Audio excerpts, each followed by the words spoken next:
So the ownership share in a bank, you just kind of threw that out there. That's that's I think an interesting piece there for us to kind of dig deeper into. Sure. So one, my understanding is if you own shares in a bank, you can't get loans for other business purposes from that bank. Is that correct? Yeah. It's you can. I think it's like a Schedule O or something like that. It's a different type of paperwork that you have to go through, that you have to do. And it basically says that you can't give yourself loans that you didn't offer anybody else.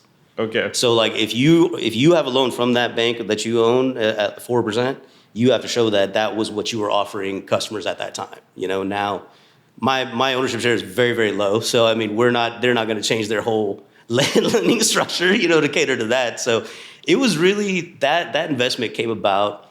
Again, like my main motive was to learn in that, right? Like and I knew going into it, I was like, this is probably gonna be the worst investment I ever made. I could take this money and build 5 other strip centers with it, and my return will probably be 10x. But it's one of those things that it's forever. Like once you get it, I can pass it on to my kids, and it's going to make a steady return. We got smart people running the bank, and not worried about it. I mean, it's going to be just fine.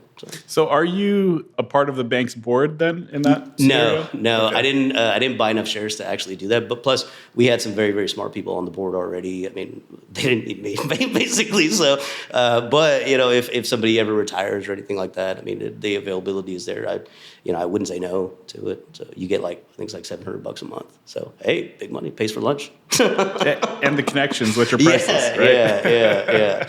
Yeah. So I would imagine that was something that was more recent, and it wasn't in the early days of your business. Yeah. So going back to the relatively early days, you find out that if you separate the strip center from the gas station, it makes the strip center a little more valuable, if you will, and you can subdivide it. Yeah. Was your next step there replicating that and just saying, hey, this works, let's do it again? Yeah. So the biggest issue that I had in the gas station business was scale, right? Like, I mean, how many people can you hire? Like, how many systems can you put in place to keep track of your money? Like, and everything like that. And retail has very, very low margins, I mean, and it gets tough, having to deal with lack of manpower and things like that.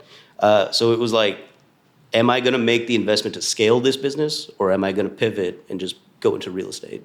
And I made the choice to go into real estate. And scaling, building strip centers is a lot easier than scaling running gas stations, because we need people, we need property management, but it's a lot harder to hire one property manager over 5 strip centers than it is to hire 5 employees for one gas station.